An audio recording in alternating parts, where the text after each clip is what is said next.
乐高你说乐高是乐高新式神之，欢迎回到不亦乐乎会客室。嗨，大家好，我是滴滴，我是 TY。这一集装扮非常的复古，2026年深度开箱旅程来到怪奇物语世界喽。Netflix 神剧在月初终于迎接10年大结局，乐高官方同步用砖打造剧中极其危险的11370克里尔之家。本集开箱带大家深入霍金斯黑暗面邪恶核心，探寻房屋内部各种秘密、有趣彩蛋和超帅机关。另外，粗瓜电台小场景也将同步公开。大魔王威可纳巢穴完整曝光，大家跟紧脚步，别迷失在颠倒世界喽！本期会客室将有联名好礼小抽奖，如果喜欢有趣彩蛋故事，别忘记订阅会客室哦。Correct。合组场景本身牵涉重大剧情，所以这一集深度开箱一定会爆雷。合组角色因为故事跨度较大，我们开箱只会提及基础或重点事件，但必定紧扣第5季结局走向，所以观看本集开箱之前，建议可以完整追完这部超神影集，确认没问题的话，我们就往霍金斯前进喽。整体散发诡异危险气息，黑盒典藏形式11370克里尔之家进一步延续颠倒世界的潜伏危机。2015年，乐高借由乐高次元游戏和 idea 投稿，首度替 BBC 电视剧《超时空奇侠》推出相关合组。隔年，《怪奇物语》第1季在串流巨播 Netflix 开播，造成全球轰动。乐高在2019年也推出了75810颠倒世界合组，颠倒方式展现2种样貌的拜尔斯之家已经是神物等级合组。如今跟着《怪奇物语》大结局步调，乐高官方锁定在第4季中首度登场，大魔王威可纳孩童时期所居住的房子，将其画成典藏版黑盒。大黑盒奠定收藏身价，破败又典雅的建筑外观成为外盒主角。左上端标示克里尔之家名称，右下角则是经典的《怪奇物语》黑底红字标题。开头标准字搭配专属 BGM， 再现出级别数字，复古中带着悬疑氛围。怪奇物语标准字片头也有满满的故事。创作初期出现过许多不同风格的模样，而根据影集美术设定书的内容，主创达菲兄弟和团队为了呈现80年代风格，后来参考了恐怖之王史蒂芬金的小说封面，以及片头设计大师丹佩里的建议，采用仿胶卷光影美学的技巧，将个别字母印在柯达胶卷上头来单独拍摄，最终结合创造出了怪奇物语复古又利落的片头动画。而且这位丹佩里大师正是帮1977年《星际大战：曙光乍现》奠定卷动叙事开头的原创设计师哦，怪不得细节和风格都超到位的。标准字下方标示出 Netflix 影集字样，和航海王影集相同，未来希望有更多影集能够合组化。转到背面，半坡形式的克里尔之家内装一览无遗，宽50公分、高29公分的建筑内区分出8处空间，右边也提示场景常有超惊人的互动机关。另外，盒子底部还有达菲兄弟所创立的影视制作公司 Upside Down 的标志。打开外盒，一大两小说明书分别对应建筑本体以及2台车。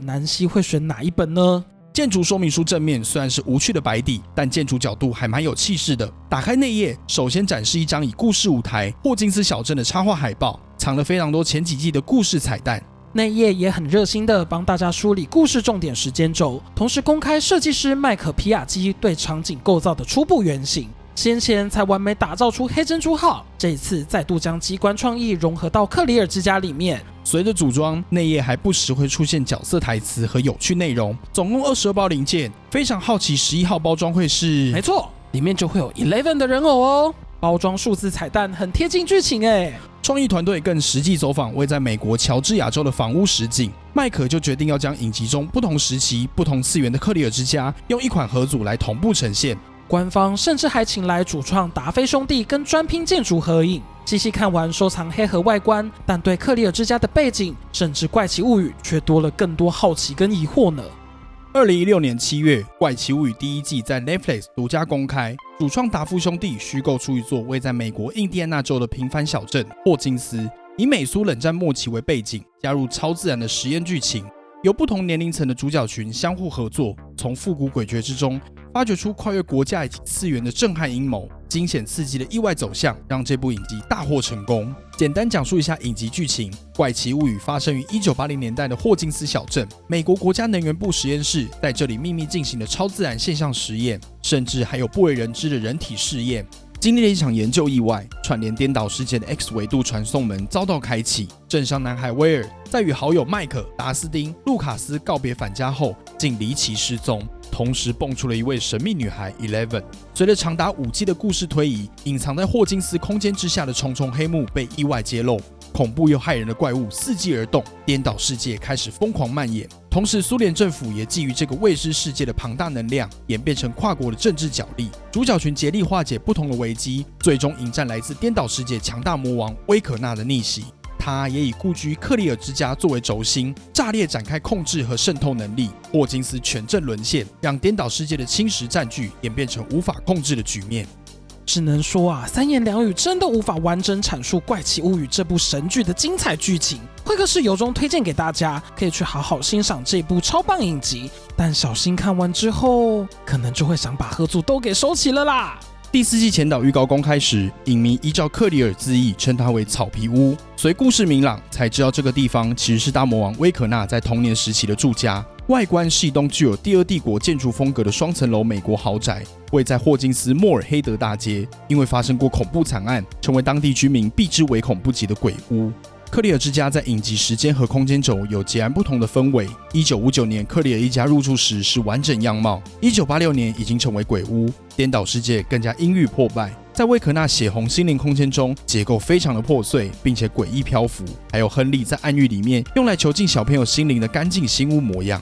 1959年3月，二战退役的维克多·克里尔带着妻子维吉尼亚和一对儿女爱丽丝以及亨利搬到霍金斯小镇，买下豪宅，打算重新生活。当时亨利在故乡内华达的山洞里被黑暗粒子入侵，意识被传送到了 X 维度，也就是达斯汀口中的异空间深渊，血型和性情都被改变，并且得到了危险的超能力。随着妻子和女儿的异常噩梦开始影响到自己，维克多坚决认定是恶魔作祟，但维吉尼亚却猜测到是阴郁的亨利在作怪，打算带他接受治疗。实际上，亨利对妈妈早有防范，他最后利用能力夺走了妈妈以及姐姐的性命，但却因为超出极限而晕倒。爸爸维克多因此变成代罪羔羊。这起事故成为霍金斯小镇最骇人听闻的恐怖血案。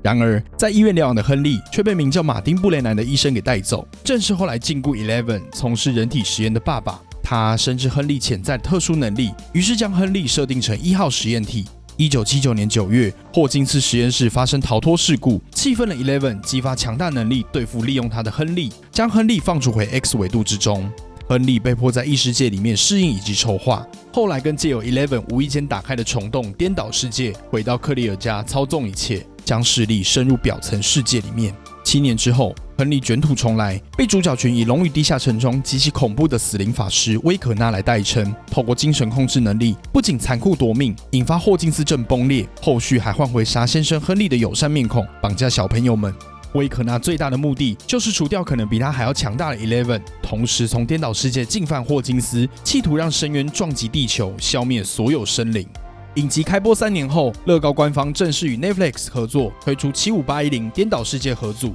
建构初期故事非常重要的拜尔斯家场景，运用冷暖双色零件搭建相同场景，底板边缘利用圆球卡榫零件巧妙扣接凹槽底座，完美呈现影集里面的颠倒空间概念。左右两侧加上巨幕，让场景悬空，玩家能够翻转场景，呈现出震撼的视觉，让影迷玩家都非常的惊喜。在2019年纽约和伦敦75810合组发表会现场，与会者都能够获得一袋零件，能够组装影集中威尔的心灵庇护所拜尔斯城堡。由于零件入手门槛低，贴纸传闻也是办公室影音品质，所以降低了收藏难度。会客室也自己组了一个来当做收藏。相比之下，剧迷们心心念念的芭芭拉人偶可就没那么好入手了，毕竟是当年圣地亚哥动漫展场内限定贩售人偶，随着展期结束成为绝版宝物。会客室有幸从台中收藏玩家蔡大手中借来芭芭拉本尊人偶，参考第1季第1集剧情，牛仔裤搭配粉红细纹衬衫，正面领口蝴蝶结下是美丽的荷叶边皱褶印刷，戴着复古大框眼镜，转过来另一个表情，芭芭拉可能要遭遇不测了。最后加上利落流线棕色发型零件，在第5季结尾，兰西为了纪念逝去的好朋友，还特别改变成跟芭芭拉同样的发型呢。也正因为特殊又稀有，让芭芭拉在乐高收藏圈获得了前所未有的身价以及关注。希望芭芭拉安息。颠倒世界合组发售7年后，怪奇物语影集走过了5季光阴，也在今年元旦迎接完美终章。乐高官方透过11370典藏黑盒，将邪恶大本营以砖完美呈现。现在，让我们跟着霍金斯主角队伍勇闯诡谲可怕的克里尔之家，揭开秘密细节和彩蛋故事吧。在第4季首度出现的克里尔之家，可以说是亨利展现出威可纳黑暗性格之地，直到第5季才比较能窥探他的内部细节。组装完后是呈现1986年门窗被封死的破败外观，这让我想到哈利波特故事中的尖叫屋，同样也是门窗密不透风，但比起可怜的狼人路平教授，克里尔之家可是确实孕育出恐怖角色的。除了建筑，官方依照影集细节，另外附上一盏精美的白色街灯。黑色小油桶看似单纯，却是狡诈的傻先生亨利用来放置礼物、欺骗合力的工具。旁边可调整的红色杆子是传统欧美信箱的设计，通常立起来就能提醒邮差记得来收信哦。建筑周边底板延续沙绿色调，深绿植物杂乱丛生。房屋左右两端矗立2棵高耸巨木，枝芽横伸出深绿树叶，两端巨大树木的形式也致敬了旧款颠倒世界合组。房屋本体搭建在深浅灰基础上，蓝色墙面搭配白色窗户和线条结构，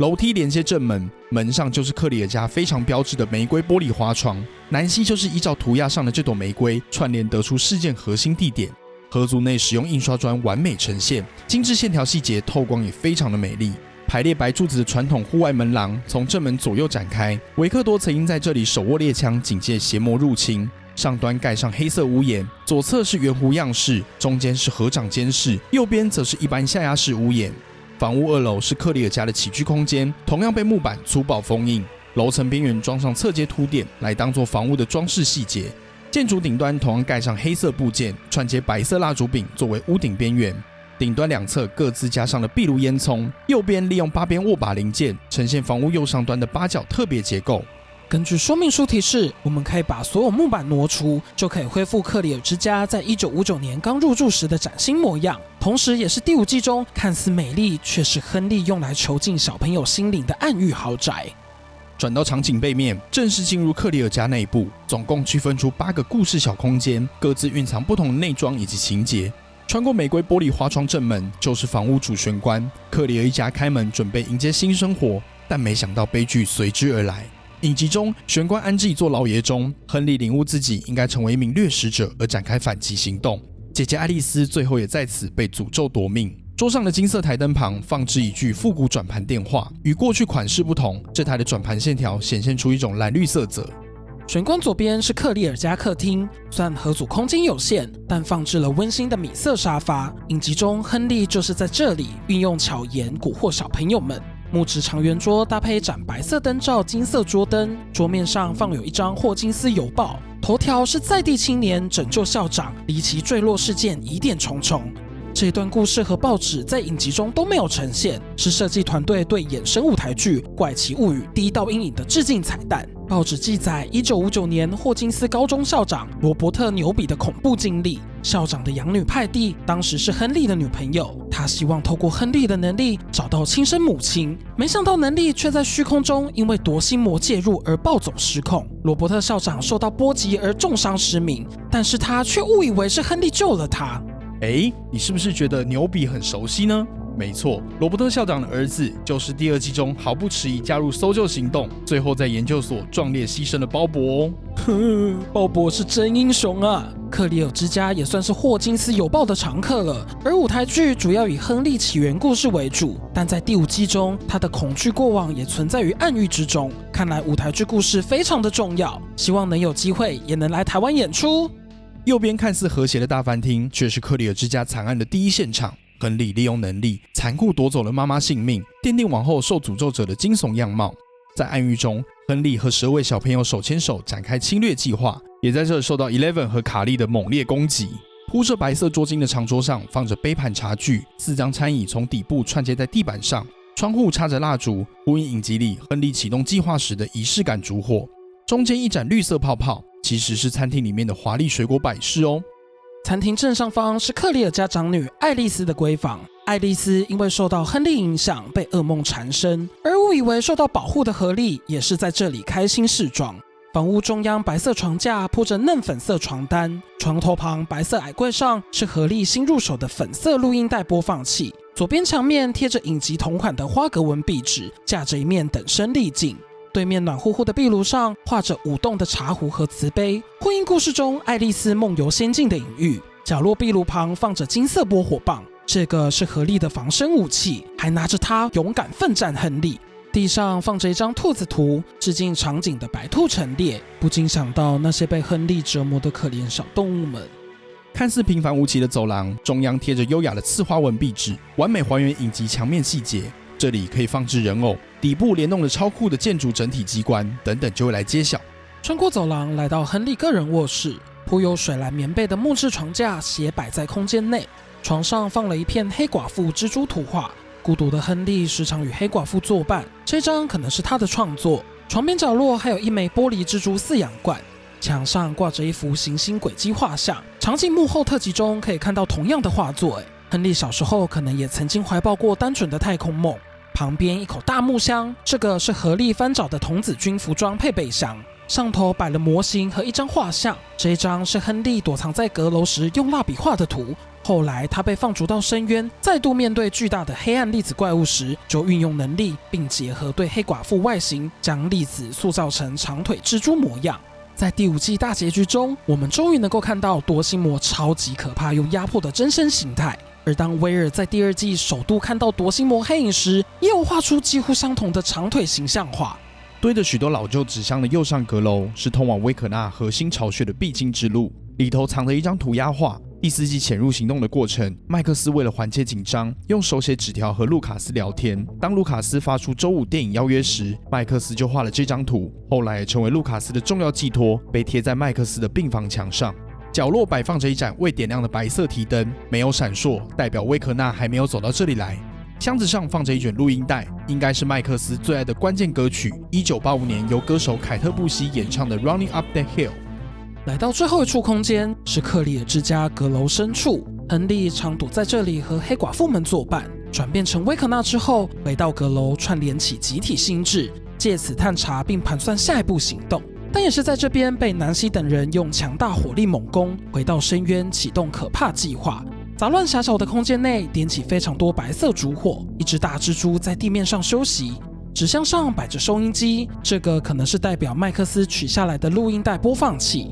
最后，我们抵达克里尔之家中央顶端，位在高耸屋顶背后的区块，虽然看不到内部，但却搭载了满满的科技零件。官方替建筑装设了巨大联动机关，只要握住房屋两旁的巨大树木，向左右一拉，机关就能够牵引内部结构，完全肢解克里尔之家，呈现出威可纳心灵巢穴中漂浮半空的建筑样貌。两旁树木就地咬折，大门口完全错位，仅留下神秘玫瑰花窗。2楼左侧主体连同门廊屋顶整个移位，中间墙面裂出一道大缝，从房屋夹层显露出心灵巢穴里布满藤蔓、雷电交错的血红环境，也能够看到残破的楼梯和墙板。不过从建筑背面往亨利房间看，居然出现大家帮麦克斯戴上耳机播送歌曲而敞开的现实通道。3楼黑色屋顶同样非常夸张，中央高耸屋顶更被牵引，直接撑起飞上天。不过虽然看起来支离破碎，但结构上却都有巧妙牵连，所以不会真的像影集那样可怕四散哦。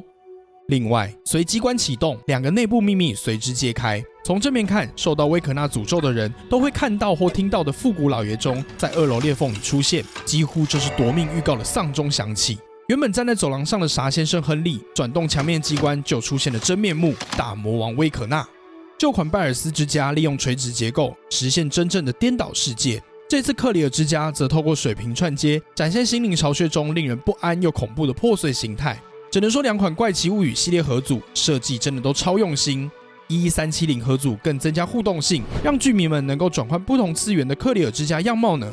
走访完威胁感满满的克里尔之家，我们来鉴赏一下合组内附的载具们吧。首先，剧迷们一定对脚踏车非常熟悉，在影集中，主角小朋友们都骑着脚踏车，也是颠倒世界移动选项之一。在旧款合组中，替威尔放上一台专属黑色脚踏车。德高世界有许多缤纷色彩的脚踏车，但黑色车体当时可是第一次见到新合组同样藏了一台脚踏车，车体改成2025年新结构。目前这种脚踏车只有在 Friends 合组中出现过，颜色则首度改成焦糖色车体，也蛮像深渊的环境色调再来，这辆超帅的酒红色车子是史蒂夫视为珍宝的 BMW 733i 豪华房车，影集中是他主要的代步工具。第5季撞飞了一只魔神，更冲进颠倒世界，最后被吸入巨大肉墙，飘荡在虫洞之外。流线车体以种红砖拼凑而成，整体追求速度的极致。车牌并非影集中的印第安纳州模样，而是依照乐高传统变成合组编号。但资深观众一定觉得这台车的车顶好像少了些什么。没错，让我们把第3台载具粗刮车的追踪天线拆下，就能让 B&W 变成完全体了。这台宝蓝色的粗刮车是第5季全新电台 WSQK 的移动工具。WSQK 是发牢骚的英文缩写，由罗平和史蒂夫负责播送晨间粗刮，来向主角群通风报信，也是主角群的秘密行动基地。蓝色车体具有标志性的电台图徽和收听频率，车体两侧具有帅气老鹰，底部加装复古排气管。车顶搭载由达斯汀和威尔打造的讯号追踪天线。原本车体内装有复杂的电子追踪仪器，不过乐高版可能被史蒂夫整理过，车厢里面空空如也的。75810颠倒世界合组带来8位人偶，这一次克里尔之家合组内附角色一字排开，数量提升到了13位耶。怪奇物语的主角跨足不同年龄层，主角团人偶从小孩长大变成少年，另外加入超强援助的哥哥姐姐青年团，还有在第5季中以新模样出现的既有角色。旧款出现还原度超高的魔神人偶，头部还能真的开花。这一次新合组直接将最可怕的恐怖反派威可纳转化成细腻又诡谲的人偶模样。接下来人偶介绍，我们将以第5季大结局为基础，简单梳理角色的背景重点，主要聚焦在人偶的各种细节上。先来看看算是全新登场2位人偶。首先是被孩子们称为傻先生的男子，常常和惠勒家的小女儿何莉聊天，但由于其他人都看不到，大家都认为何莉是看小说《时间的缝隙》太入戏，衍生出了一位虚拟朋友。但令人意外的是，傻先生居然是威可纳透过精神操控能力入侵何莉的心灵及视野，刻意呈现的和善模样。威可纳借此蛊惑12位小孩，并且绑架他们，为的就是拉进异空间深渊，让他直接撞击地球，产生伤亡，借此来重塑世界。透过妈妈凯伦的证实，傻先生就是威可纳的真身亨利·克里尔。傻先生一身暖色系西装，灵感来源是他印象中的爸爸布雷南博士，头戴深棕绅士帽，换下来是梳理整齐的超人帅气金发。和蔼温柔的表情，佩戴圆框眼镜，整齐干净的棕色西装富有背心层次，手中握有一只精致怀表，准备将天真脆弱的小朋友心灵带入洁净美好的克里尔之家。第2位是何莉·惠勒，她是南希和麦克的亲妹妹。前几季中因为年纪很小，基本是背景路人角色，但也曾经不小心目睹魔神差点撕墙而出的恐怖瞬间。第5季已经7岁的何莉和别人看不到的傻先生成为莫逆之交，却遭到魔神绑架带进深渊成为容器。恍惚精神被亨利蛊惑，被迫留在回忆监牢暗狱里的克里尔之家。后来被同样受困其中的麦克斯拯救，虽然何莉逃脱暗狱，但肉身却仍被威可纳无情囚禁。最后被赶来的主角团救出。人偶戴上全新美丽双辫金发，紧张的表情完全藏不住。身穿蓝白配色洋装，是她在爱丽丝房间翻出的精致服装。两袖白色侧边接片，中间是美丽的蓝底碎花图文。颈部挂上从亨利房间找到的红色领巾，印有代表童军的百合花饰。胸口垂挂一个小玩偶，这个是哥哥麦克送给他的龙与地下城牧师人偶，取名为英雄何莉，带给了他离开暗狱的勇气及希望。另外披着冒险感满满的土黄披肩布料，腰部是飘逸的水蓝色裙摆零件，这让我想到刚刚粉丝提出的爱丽丝梦游仙境理论水蓝服装也超像爱丽丝的呢。何莉手中的道具是亨利的童军望远镜，何莉常常忘记打开盖子，却没想到破洞是逃脱的关键。合组使用蓝色长管零件搭配钻石呈现，与人偶的梦幻色泽非常相配。接下来，让我们迎接强力后援青年团的4位哥哥姐姐。在影集第3季首度登场的罗平·巴克利，个性略带焦虑，但在危机时刻却又充满机警智慧。故事中，罗平和南希为观众揭露了威可纳的真实身份，更讲述1959年克里尔之家的恐怖惨案。第4季尾声，罗平丢出汽油弹来火烤威可纳。在第5季中，化身摇滚罗平在电台开启晨间粗瓜节目。罗平给了具有相同不安的威尔温暖鼓励，让他从性向焦虑中找到自己，爆发巨大的奇迹力量。留着一头俏丽卷发的罗平，自信表情提醒大家要在自己身上找答案。挂着黑色耳机凸显 DJ 特质，黑色皮外套搭配白色斜纹图案 T 恤和水蓝长裤，人偶手拿一块大砖头，呼应他们第一次来到克里尔之家，不得其门而入时，罗平随手捡起了一块。I found a key. 角色形象大受欢迎的罗平是由玛雅·霍克饰演，爸爸是提名奥斯卡的资深戏骨伊森·霍克，妈妈更是永远的独藤女和新娘乌玛·舒曼。你可能也觉得玛雅略带沙哑的特色嗓音很耳熟，她就是《脑筋急转弯2》里面娇娇的声音演员哦。I'm anxiety. I'm one of Riley's new emotions. 透过声线把角色特质完美的展现了。强纳森·拜尔斯是影集苦主威尔的亲哥哥，个性较为阴郁，在弟弟离奇失踪后被内疚包围。随故事发展，与南希成为情侣，但强纳森却在第3季星辰之战后，跟着家人搬到加州重新生活，演变成远距离恋爱，而产生隔阂及隐瞒。最后从尼纳计划基地接走 Eleven， 一起重返霍金斯，加入拯救行动。常跟恩怨颇深的史蒂夫比拼男性尊严，最后在融化的实验室中，与南希相互坦诚彼此缺失和情感，也在紧要关头出手救了史蒂夫。强纳森人偶留着一头哈比人风格蓬松发型，表情果然也是心事重重的样子。灰色细格纹衬衫搭配灰色素面 T 恤，不过在说明书里，人偶手臂其实是有格子纹路的哦。乐高，请还给我手臂印刷。有趣的是啊，在故事中，强纳森和威尔有聊到，小时候曾把一个穿着荧光背心的乐高建筑工人偶塞进鼻子里。Do you remember that time you told me you had a Lego stuck up your nose? What? Yeah. 惠克斯好奇查了一下，符合那个年代的建筑工人偶，应该只有这种穿着吊带裤的人偶咯。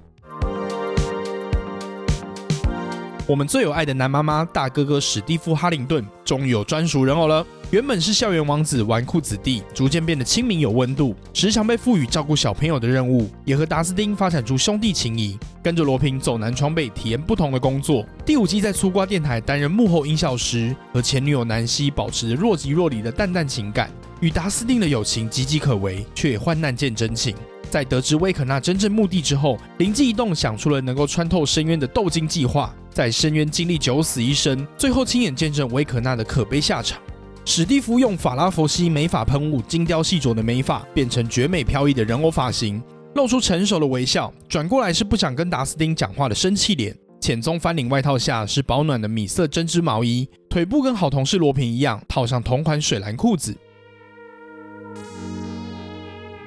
青年团里强悍又直率的南希惠勒登场，她是麦克和何莉的亲姐姐，原本有着优秀成绩和超棒人际关系，但在好友芭芭拉神秘失踪并丧命后完全变调。南希开始学习独立，还激发出追寻真相的强大心性，成为枪法神准的女战神，也可能是遗传到凯伦妈妈。第4季尾声，她亲手用散弹枪将被火焚烧的威可纳轰出窗外，但妹妹何莉却被魔神掳走，加上父母受到重创，让她决心勇闯异世界拯救何莉。最后在深渊中勇敢直面夺心魔本体，为大家制造强势进攻的机会。蓬松美丽的烫卷长发下带着担忧和开心神情，影集中南希的服装常常流露80年代的摩登美感。这次人偶呈现她第5季后半段换上的造型，粉色上衣外搭配3色针织毛线背心，套上正蓝色长裤，让南希人偶非常的亮眼。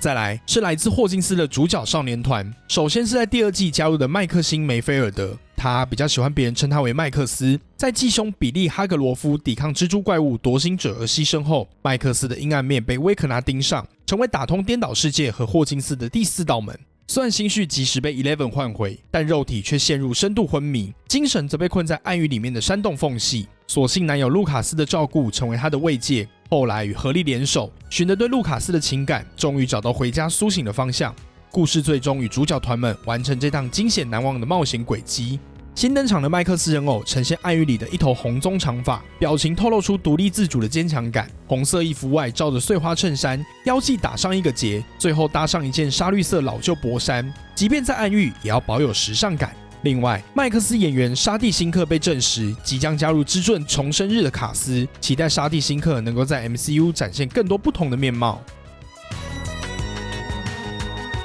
怪奇物语最初主角团之一的路卡斯·辛克莱，个性有些好胜，却总是把好友情谊放在第一位。路卡斯亲眼看着心爱的麦克斯失去意识，深深感到懊悔，常常到病床旁和麦克斯聊天，并播放他最爱的歌曲。而他备受剧迷热爱的妹妹艾瑞卡，靠着毒舌又超有个性的角色特质，可能是威肯纳最不想惹的狠角色了。最终，路卡斯以真挚的情感换回心爱的麦克斯，共同担负起拯救世界的重要任务。旧版卢卡斯绑着迷彩头巾，手拿手腕火箭弹弓，准备对抗魔神。多年后，路卡斯人偶正式改版，头发留长，修剪成超复古方形黑色卷发新零件。卢卡斯换上了水蓝色粗瓜台服，腿部也从小时候的可动小短腿，长大变成一般人偶高度了呢。堪称是四人组科技天才的达斯汀，非常热衷科学物理实验以及理论，也帮观众厘清许多复杂的设定。而他与盐湖城女友苏西的合唱，应该是剧迷心目中超经典的可爱片段。在第4季中，达斯汀加入艾迪的地狱火俱乐部，而艾迪最后牺牲生命，让他大受打击，变得偏激阴沉。但达斯汀其实内心非常在意挚友们的安危。达斯汀意外在颠倒世界的实验室中，借由布雷南博士的手稿，彻底领略颠倒世界的惊人全貌。旧款达斯汀人偶目前是主角4人组中身价飞涨最夸张的一位。新改版人偶同样带着专属配件，黑黄复古棒球帽，连着蓬松卷卷头发，表情转过来很不爽，可能是跟史蒂夫有点争执。黑白色的服装是地狱火俱乐部的团服，旁边画有龙与地下城专属的4面骰和20面骰。燃烧的长剑和流星锤之间，恶魔脸换成了乐高骷髅头，从火焰浮现。骷髅图案也很像《龙与地下城》抽抽乐里红袍法师萨扎斯坦手持的骷髅护命匣呢。其实这件衣服在第5季前半段就被找茬的安迪给撕破，后来达斯汀反而是穿上了红色的粗瓜台服哦。麦克是4人组中的核心队长。第1季中，麦克在树林里首度撞见了 Eleven， 就对他一见钟情。后来随着颠倒世界各种异状在霍金斯发生，让姐姐南希也涉入其中。到了第5季，连妹妹何莉也被魔神强行带走。麦克再度发挥领导者特质，策划了像是图文堡陷阱等重要行动，一路上陪着心爱的 Eleven， 给他最大的鼓励和勇气。最后，麦克成了整个故事中最重要的说书人，向战友隐隐传达 Eleven 的走向，也让陪伴他们10年的剧迷们心中留下了最美好的悬念。旧版的后刘海发型修剪成了利落有型的侧分中长发，带有小小雀斑的脸部露着微笑，另一脸是策划行动时的认真神情。外套左右两侧浅亮白区块，影集中是略带灯芯绒的服装材质，内里穿搭具有深色方框图案刺绣的厚毛衣。麦克队长带领着好友们继续用人偶模样延续这一场怪奇物语。剧迷们一定都替威尔的经历感到同情。1983年11月6号，威尔和3位好友推展《龙与地下城》故事之后，骑车准备回家，但却不幸被魔神绑架，带进颠倒世界，受到威可纳可怕寄生，让威尔和多星魔暗黑物质相互连结，成为邪恶集体心智的一部分。威尔受到罗平的鼓励，激发想保护所爱之人的执念，从颠倒世界苦命受害者激发出强大反向控制，直接破解魔神攻势，甚至还能够远端操控威可纳的思绪以及行动。旧款的威尔顶着超可爱的西瓜皮发型，脸部弥漫紧张惊恐，改版后发型稍稍调整，沉稳的脸上能够看到他小小浅色的痣。而转过来这个白色瞳孔的样貌，就是让全球剧迷拍手叫好的经典画面。穿着蓝色红边翻领外套，内搭画有斜面线条的灰色服装，走过5季的颠簸，威尔终于掌握能力，成为帮助主角团逆攻的强大巫师。第1季从霍金斯国家实验室逃脱的神秘少女 Eleven， 本名叫做珍，而 Eleven 是源自于她在实验室的编号。由于没有与外界接触，让珍封闭了个性，但受到主角等人的热情感染，还有麦克的照顾及爱，加上来自哈普及乔斯的亲情，让珍逐渐敞开心胸，自身带有强大特异功能，被爸爸布雷南博士加以利用。1979年，珍将亨利放逐到深渊之中，间接造就威可纳的诞生。实验室发生意外，他不慎重启传送门，创造出串联深渊和霍金斯的巨大虫洞，颠倒世界。第5季中，他与姐妹8号卡莉、麦克斯一同对战威可纳亨利，在主角团强力助攻下，终于了结威可纳以及来自深渊的夺心魔群体邪恶势力，最终在爆炸里自我牺牲了。但你真的觉得他就这样离开了吗？旧版人偶呈现第1季的洋装形态，还戴上白金色俏丽假发。新版将头发缠成利落发髻，生气脸庞转过来是看到好友的笑容。但如果能加上流鼻血，一定更加还原。穿着灰色运动套衫，脖子绑着水蓝图文领巾，灰色贴身长裤外加上80年代的红色高腰短裤，作为《怪奇物语》核心人物的 Eleven 真哈普，在新合组中重新登场，势必要陪着他一起迎接大结局。最后一位是《怪奇物语》最恐怖又近乎无敌的反派魔王，原名亨利·克里尔，也是爸爸布雷南博士的1号实验者。影集和舞台剧中都有说明，亨利其实和乔斯、哈普等人都曾经是霍金斯高中的学生。亨利被 Eleven 放逐到 X 维度之后，他将黑暗粒子怪物重塑成印象中黑寡妇蜘蛛的模样。在实验室屠戮事件后，亨利吸收许多强大能力，沉潜7年再度现身。达斯汀依照《龙与地下城》的内容，将亨利命名为死灵法师威可纳，利用包含麦克斯在内的4条人命，打通颠倒世界和霍金斯的通道，但被南希等人的火攻重创后，躲回上层深渊，制造裂缝，再度展开精神控制，幻化成和蔼的傻先生，诱捕合力在内的12位小朋友，并以 2.0 的可怕姿态回归，借由颠倒世界虫洞，企图使深渊撞击并且并吞地球。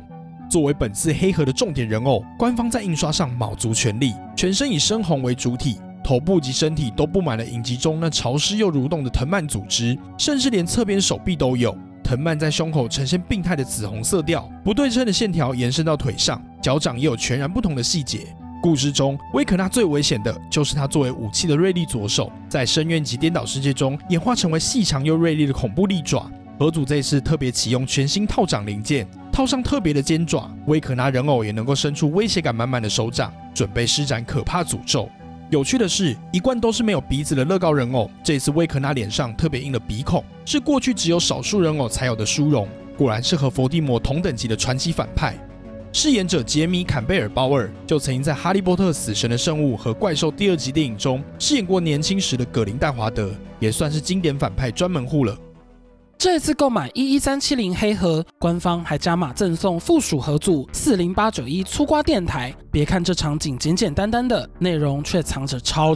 巨大的剧情雷啊！没错，延续第5季剧情，由罗平和史蒂夫负责的粗瓜电台，这次用专拼重点呈现，主要区分出2个区块：会议厅以及电台工作区。黑白菱格地板上摆设线条优美的沙绿色半环形沙发。桌上摆着一张说明书，封面是像希腊文那样难懂的电晶体规格，呼应史蒂夫发现广播发生杂乱讯号时，达斯汀要他自己去翻说明书找远距射频头端。左边一台复古音像馆电视正在播送神秘黑色影像，后面靠墙木柜上摆着一台复古按键电话和收音设备。临近工作区的隔间玻璃窗挂着播送灯牌，透明板上画的巨大漏斗图案，这个是克拉克老师课程提到的爱因斯坦罗森桥。而这也正是颠倒世界的惊人全貌。最底端的 H 代表霍金斯，中间是 Eleven 意外打开的虫洞，颠倒世界由奇异物质所凝聚，也就是中间这个圈圈。顶端的深渊就是夺心魔和魔神的原生地，也是威可纳真正的藏身之处 X 维度。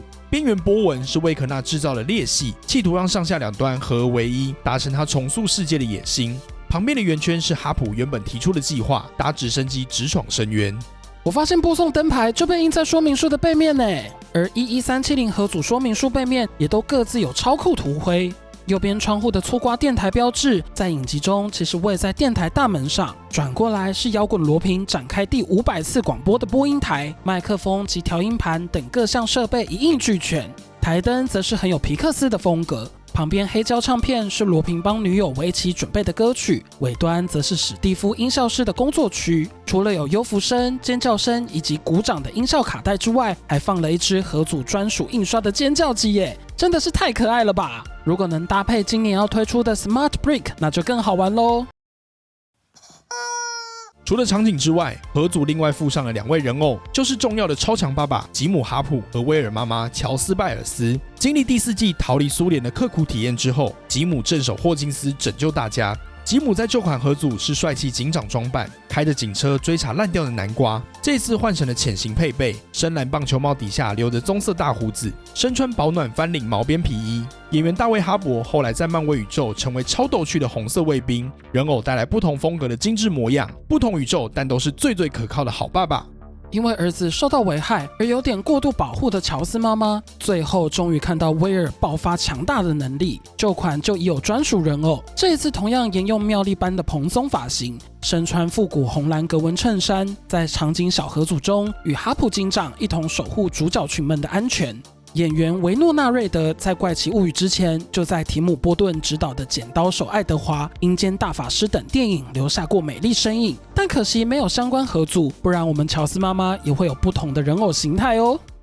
以上就是我们1370克里尔之家和40891粗瓜电台深度故事开箱，将故事中的反派巢穴完美专拼化，各种细节彩蛋让剧迷如数家珍，为10年神剧旅程画下完美终点。粗瓜电台小场景搭建出80年代复古情怀的秘密基地。克里尔之家延续影集中的多种样貌，启动机关让建筑破碎，诡谲感拉满。合组人偶南瓜故事核心角色，除了长大的主角群，当然还有邪气满满的威可纳、亨利。怪奇物语粉丝们喜欢这一次克里尔之家和粗瓜电台吗？好希望能有圣诞老人穆雷跟艾瑞卡的人偶哦。去年年底，会客室到京都旅游，巧遇 3Coins 和怪奇物语推出联名周边，会客室奋力抢到2款好物，要准备来送给室友们。当然，精致徽章组1套5枚，呈现影集标题和主角团海报；纸胶带组1套2卷，共有2款图案随机送出。即日起至1月29号，只要在这部开箱影片下面留言，你最想要哪一款奖品，跟你最喜欢怪奇物语的哪个角色和原因，会客室将会抽出4位幸运得奖者，再透过 IG 联系你哦。当然，也不要忘记订阅会客室各平台，欢迎分享这部开箱影片给你的怪奇剧迷好朋友们。